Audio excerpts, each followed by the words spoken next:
Fans of Tombstone have been excited for years by its action and hit lines. You are the first to die, get it. Please don't tell me. It was great in this movie, and I don't think it will ever get better. But most people who watched never did figure out that one thing. That's not what I want. We can be friends again now. Sam Elliott has finally spoken, and he told a quiet fact that changes everything. Is it like you're drunk and going home to sleep it off? Take your hands off of me, please.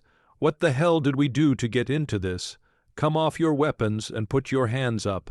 Every fan who thought they knew the whole story feels more deeply and emotionally after hearing his honest statement.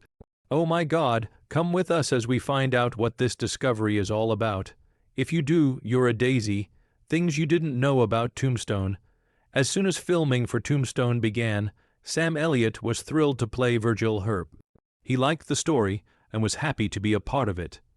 He saw director Kevin Jarrah do his magic on paper from the very beginning. Jarrah had a strong voice. Lines were drawn, players were cast, and even the little things, like mustache styles and spurs, were chosen by him. That idea impressed Elliot, and he was glad to be a part of it. But Sam knew almost right away that something wasn't right on set. By the third day, he saw that Jarrah was having a hard time. It wasn't working out with the shots the way it should have. Jarrah used long, straight, wide shots a lot instead of close-ups and action shots. That sounds great in old westerns, but not in this tell of the story. Elliot could tell that things were getting tense. He saw that Jarrah wouldn't accept help, not even from the experienced photographer William Fra. Jarrah stuck to his plan, but it wasn't working out. Sam cared about what was going on. He wasn't saying anything bad. He loved Jarrah's work so much. He thought the group was great and loved how the script drew each character. Sam thought Jarrah's writing was very good. But when he saw the mistake in direction, he couldn't keep quiet. He knew that the movie might lose the heart of the story if it wasn't changed. When Jarrah was fired after about a month, the cast and company were really sad. They really cared about Jarrah, and he made the world they were going to bring to life. He was like the captain of the ship, and we missed him. It was hard, emotional, and heavy. There was trust in the air after Jarrah left. George P. Cosmos joined, but he only had a few days to get used to everything. From the cast's point of view, he couldn't just tell the crew what to do. That's when Kurt Russell quietly took charge. He started meeting with everyone and working on making the script easier to read. At night, he even wrote shot lists to help Cosmos. We were there for Sam during this tough time. He joined the effort to save the movie and supported Russell's direction behind the scenes. It was hard to lose parts of the script for a character like Virgil Earp. Sam wished his role had had more meaning and connections. If he had known they were going to cut almost 30 pages of my glands, scenes that connect the characters, and emotional moments, he said he might have turned down the part. He stayed, though, because he believed in the movie and the people who were making it. Elliot thought that the cast and team stood together for Jarrah and each other. Kurt's drive and energy became a lighthouse.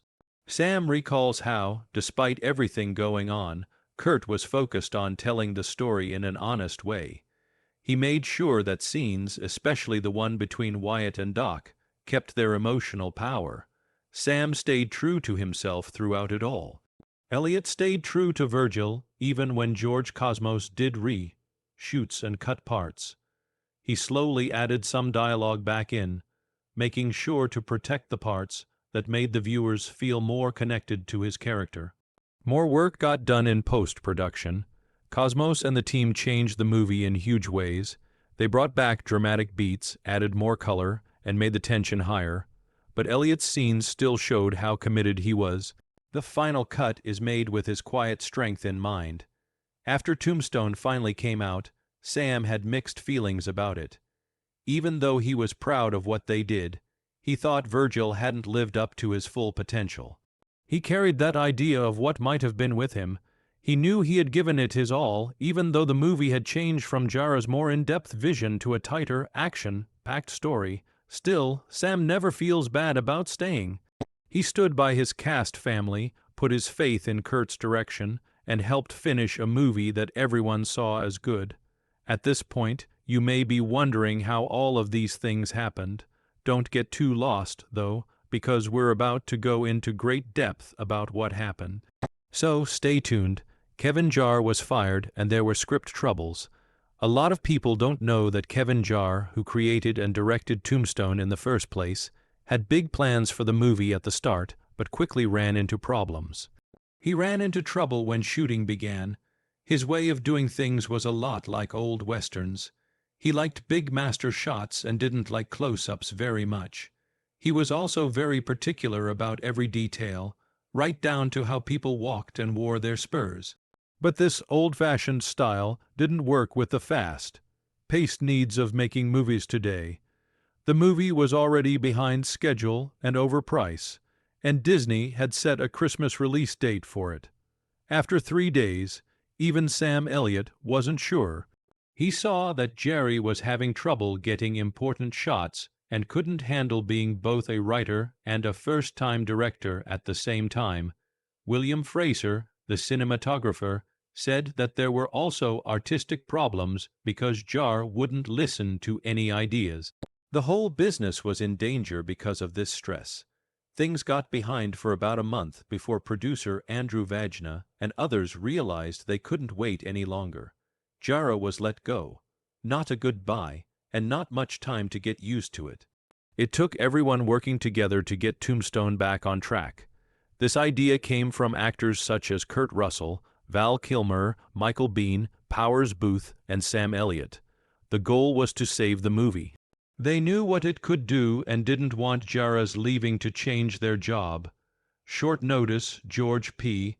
Cosmos was brought in to direct, but Russell stepped up right away to help out behind the scenes as well. Jarre's original script was cut by Russell and producer James Jacks by almost 30 pages.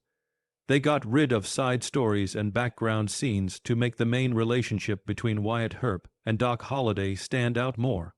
Some people didn't like this change. Cast members called the new version the Kurt and Val Show, behind closed doors. Characters like Virgil, Sam Elliott, Morgan, Bill Paxton, and others got a lot less screen time all of a sudden. Their more interesting pasts and emotional times had been cut out. What started out as a big ensemble piece about family and shared values turned into a love story between two brothers, with intense action and conversation aimed at them. Sam really felt the pain. He adored Jarre's first draft for its warmth, depth, and sensitivity. He said that he probably wouldn't have taken the part if he knew how little Virgil would be in the finished version after almost 30 pages were cut. Someone like Sam and a few other stars even did something about it. They sneaked back in some of their favorite lines during takes, little acts of defiance that brought their characters back to life. One night at a bar, the stress got so high that no one could stand it any longer. Someone came up to Sam with a beer and told him he should have played Wyatt. Sam took another drink and looked over with a knowing, soft look on his face. He then said, "Tell me about it." That sad conversation said more than any speech. It was clear that he was sad and longed for something. With all eyes on Wyatt and Doc, Sam noticed a change in the energy on the screen. It was still a great show by the duo, but the group support had gone down. Characters who used to have important side stories and emotional arcs were pushed to the background during the intense showdown. The story lost many scenes that tied things together, small funny times, building relationships, and a calm family life. All of those were given up for speed and excitement. Even though Sam could see that his character was becoming less clear, he did his best. During long days of shooting, he stayed quietly determined. Even though he didn't say anything on set, his eyes showed how hurt he was. He wasn't the only one who was upset. Some other artists added their voices, but they were more careful. Michael Biehn said that the story was mostly about a bigger group of people, but all of a sudden, it was just the two main players. Booth and Paxton both felt like their parts were cut down. Jarre's first idea was much more interesting. It painted a picture of the town, the families, and the people who lived in Tombstone. Sam didn't leave even though he was clearly angry. He stayed and did things that kept small bits of his character's honesty alive. A nod here, a whispered line there, and a steady stance. He showed how much Virgil cost, how responsible he was, and how morally strong he was. By doing this, he showed dedication to the movie's core, even after it was changed into a leaner, two-person story. At the end of the day, only about 15 of Jara's filmed scenes were included in the finished version of Tombstone. Cosmos was in charge of reshoots that added more color and movement, and Russell was in charge of both on- and off-camera work. The movie was finished and released on time, even though the journey was rough. There were tight deadlines, cash constraints, and changes in the creative process. What came out was a Western that was leaner, more dramatic, and focused on its main characters. This creative change whirlwind changed a story about almost failing into a story about success, even though it was very different from Jara's original, stirred-up story. One where the cast and crew had to work together, fight for the movie, and find a way to keep its heart, even if that meant cutting parts of the original plot. Even though the stars worked together to make something great, most people were most excited about the later part of the directing. Watch on to find out what really happened. This is Kurt Russell's ghost directing. Things could have gone badly when Kevin Jarre was fired from Tombstone, but something magical took place instead. The team worked quickly to find a new head and hired George P. Cosmos just before the deadline. He got there with almost no time to get ready. Some of the crew who had been trained in the flow of the plot felt lost and forgotten under all this stress. One person even considered leaving because he didn't think the new director knew or cared about Jarre's original vision. It was time for Kurt Russell to do something about this situation. He worked quietly behind the scenes every night on shot plans and gave them to Cosmos before dawn. These were the plans for the work that would be done the next day. Even though he never claimed to be the director, he took on that role and cared more about the movie than his own name. Val Kilmer, who played Doc Holliday, saw it all happen and couldn't help but praise it. He talked about how Kurt gave up his own time and energy. They would get together every night to rethink the day's shoot and make new plans. Kilmer slept on Kurt's couch while he was at his house so that they could plan during their free time. He got some of the best lines in the end and never whined. Instead, he laughed with Kurt as they made the movie's emotional core. Michael Biehn, who played Johnny Ringo, didn't agree. He said that Kurt saved the movie, even though Kurt didn't officially direct him. He said that the final director credits were more of the work of a committee, but he agreed that Russell led when it counted, working with others to smooth out Jara's rough script and keep the movie on track. Even Reddit users have added this story to the film's history, saying that Kurt kept giving secret notes, kept things together quietly, and wouldn't let the movie fall apart. With all of this hard work, something was made that spoke to everyone who watched. It was clear that George Cosmos read from Kurt's daily plans, but Russell's ideas were what made the story what it was. He decided not to be recognized, but every scene showed how much he helped. He made the emotional link between Wyatt Earp and Doc Holliday stronger, which became the movie's main theme. Right when everyone thought things were finally going to work out, there was a fight, and this fight almost changed how the movie turned out. You should just stare at your screen until you figure out what changed. When shooting for Tombstone began, the set quickly turned into a storm of tension, as it does for most movies. William Fraker, a seasoned photographer, brought his camera skills, but he quickly got into a fight with the directors. At first, he turned heads with Kevin Jarre because Jarre was set on greatness and wouldn't listen to any advice. When George P. Cosmos took over for Jarre, this disagreement got worse. Cosmos was all about following rules and doing things. He pushed for tight deadlines, rough shots, and a fast pace that made things interesting. Fraker was really upset that he tried to leave the movie 3 times. One time, the fights got so bad that he and Cosmos actually crashed 2 golf carts into each other out of anger. Some people on the team thought about leaving or were even fired. 17 people had left by the end because of Cosmos's strict way of running sets. Though Franker didn't want to leave, director James Jacks and his own love for the project kept him there. People asked him, "If I wasn't happy with how it looked on screen, I wouldn't have stuck around."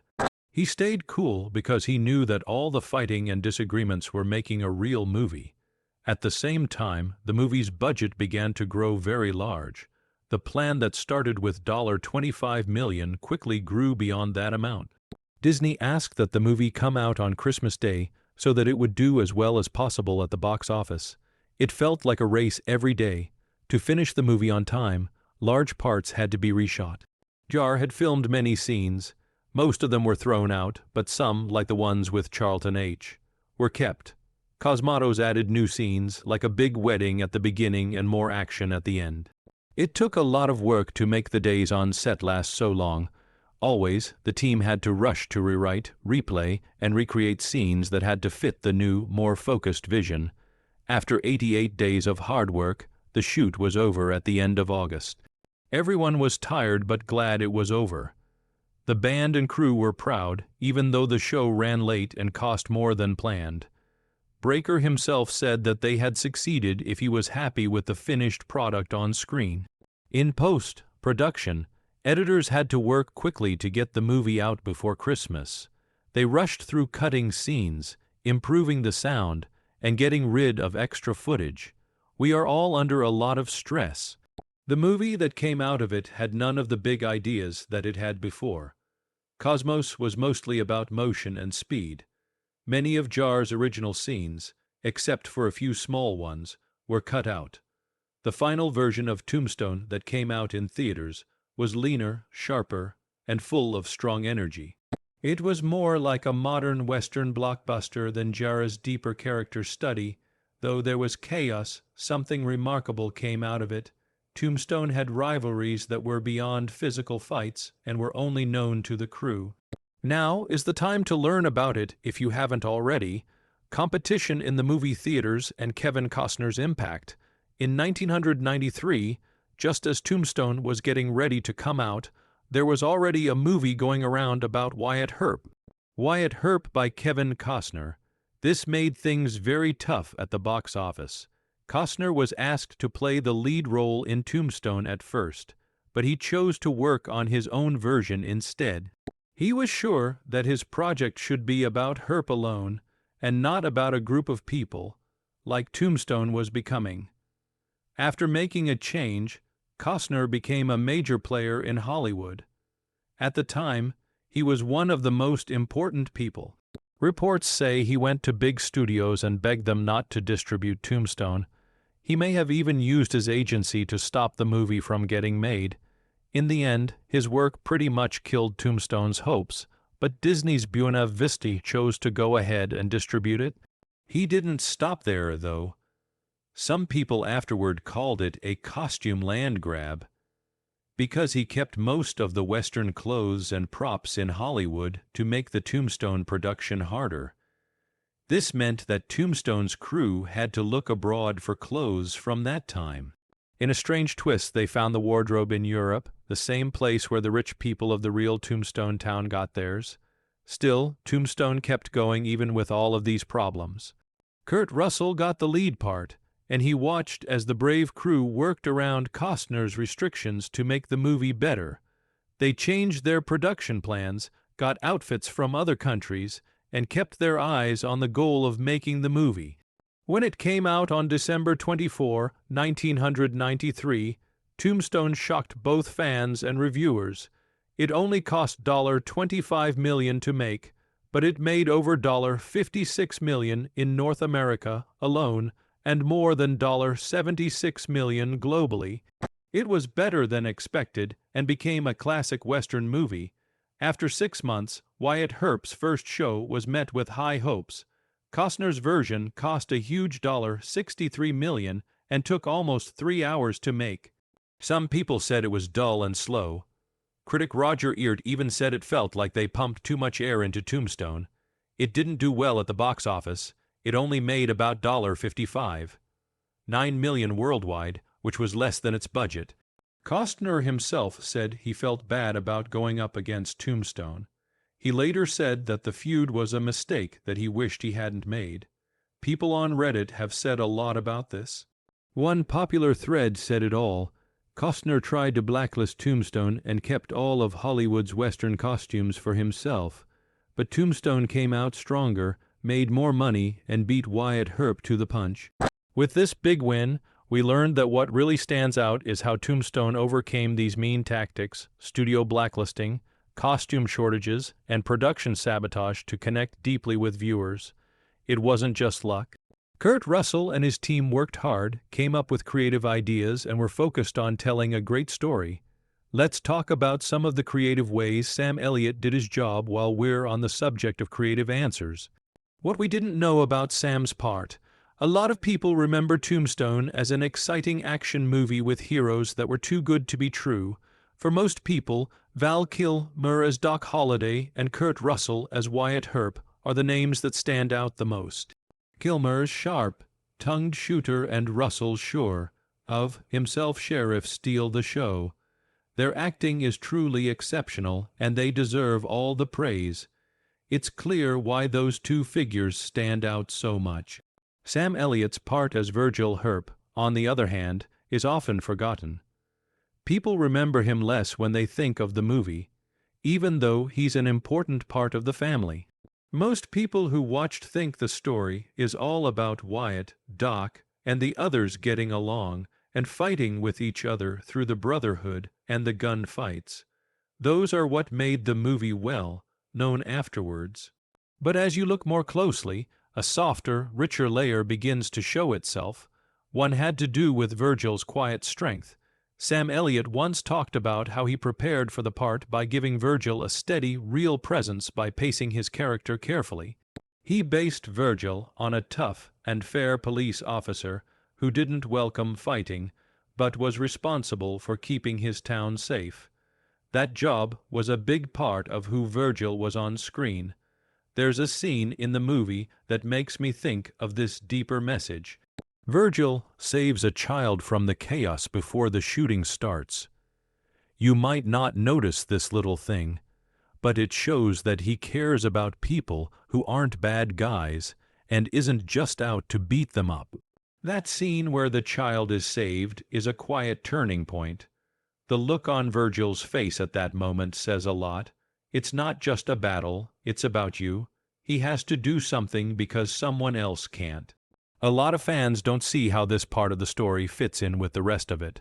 Virgil has already scolded his brothers for getting involved with Tombstone. He says that when people let their fears run wild, the town changes. All of these scenes show that Virgil, not Wyatt or Doc, is the moral center. He's a good example of what the Earps should be like. He's not a happy soldier. He is one with a plan. This is emphasized by Elliott's words and body language. His calm speech gives the character power without making things too dramatic. Virgil is careful everywhere, from the courts to the street. He is tired but won't give up.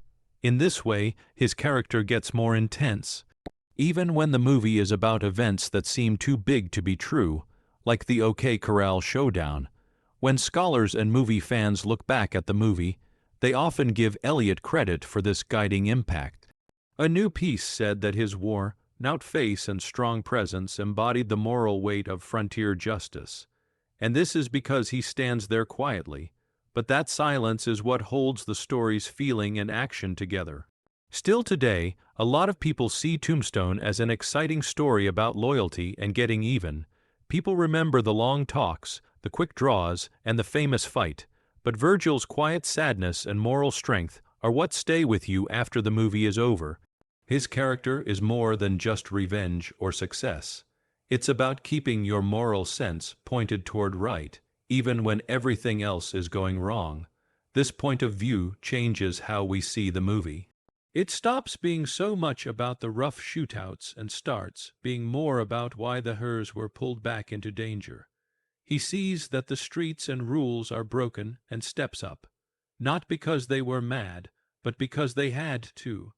That's not the same as being brave. Sam Elliott knew this to be true. It was because Virgil's voice and ideals fit who he was that he came out of an almost retirement. we remember that Tombstone is more than just a Western when he comes back. In this story, good people are forced to become heroes, not for fame or honor, but because they have to. When someone says Tombstone was only about action and brotherhood, we can now point out Elliott's quieter road, which was the moral compass that led to the best parts of the movie. To fully understand why everyone was so interested in the movie's making, you need to keep watching. A lot about the movie will become clear to you. This is the story behind Tombstone. Tombstone is a Western movie that came out in 1993 and quickly became a modern classic. In the late 1880s in Arizona, the movie was based on real events. It wove together the famous shootout at the OK Corral and the town vendetta ride. The cast was full of memorable names, which made it stand out. Wyatt Earp was fought by Kurt Russell. Val Kilmer played the charming Doc Holliday, and Sam Elliott played Virgil, Wyatt's bigger brother. It wasn't just those people. Bill Paxton, Powers Booth, Michael Biehn, Dana Delaney, Michael Rooker, and even Charlton Heston made the world feel full and alive with their cameos. Tombstone was never just a shooting movie. Kevin Jarre, who was supposed to direct, wrote a big story that wasn't just about Wyatt and Doc, but about a whole town full of people, relationships, and moral choices. He didn't just give us big fights, he also gave us quiet times, family dinners, tense standoffs, and tests of old bonds. All of those rich things were at the heart of Jarre's vision. In May 1993, filming began in Arizona. The filmmakers were keen to make the real Tombstone look exactly like the one they saw in real life, down to the last nail. On a 12-acre set, production designer Catherine Hardwick built a whole town with more than 60 houses that looked like old photos and street maps from the time. It felt like a full participation. After the fact, actors said that being on set was like walking back in time to the dirty streets of the 1880s. Also, Kurt Russell looked into the specifics. He worked on drawing, reloading, and firing single-action revolvers like a real backwoods police officer. A lot of the players learned old accents or read historical sources to make their roles seem more real. Val Kilmer, for example, worked hard to learn how to speak and act like Doc in his drawing Southern accent. It was hard to work on the production behind the scenes. Jarre probably had a hard time juggling that huge set, action scenes, and a big cast because it was his first time directing. The team realized they weren't hitting their marks and were running behind schedule in the middle of filming. To make money off of Christmas crowds, Disney still wanted the movie to come out in December. The company took over about a month into the shoot. Jarre was fired, and George P. Cosmos, who is known for telling powerful visual stories, was hired to finish directing. But it wasn't easy to make the change. When Cosmos arrived, there was some stress.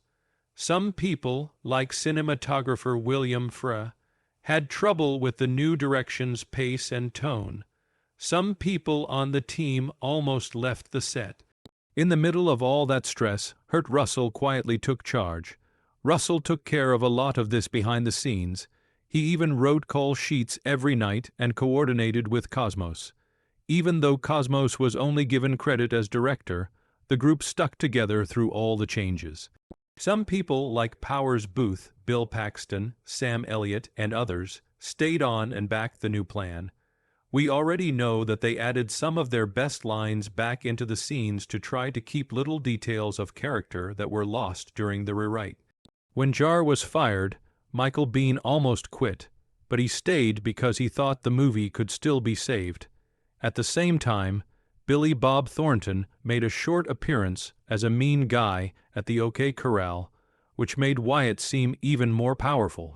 The shootout at the OK Corral, one of the movie's most important scenes, was carefully planned. There were dozens of stunt actors, and the tight choreography needed more than one take. Reviewers later said that Doc Holliday's speech was one of the best parts, but many of his best lines were made up on the spot by Val Kilmer, which made the moment feel real and memorable. Everything was paid attention to, no matter how small. To be more real, all actors except John Tenney grew real mustaches. He put on a fake face because he needed to shave for another job. Finally, in late August 1993, 88 long days of hard work were done making the movie. After that, post-production work was rushed to meet the release date. To finish the movie by Christmas, editors rushed through sound mixing, cuts, and reshoots.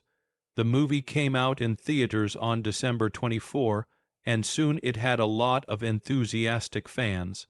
People talked a lot about Val Kilmer's wit. Many of his lines are now used in everyday speech, and Kurt Russell's fiery, driven Wyatt. Over time, Sam Elliott's quiet performance as Virgil became praised for giving the story a strong moral core. The movie's impact lives on. It changed the way current westerns are made with smart dialogue, complex characters, and a style that people will never forget. People still say it's one of the best westerns ever made, and that it brought new life to the genre after 25 years. Since then, a director's cut and new home video versions, including a 4K release planned for April 2025, have given fans a better look at where the story came from and how it was made. There are storyboards behind the scenes, featurettes, and conversations that shed light on the original idea and the process of making the movie. People don't just remember Tombstone for its gunfights and famous lines, though. You should see it because it has great actors, a brave story, and determined filmmaking that got it done in a short amount of time. It shows that even bad weather behind the scenes can't ruin a story when everyone cares about it. If you liked this video, please follow me on YouTube and click on the next video that comes up.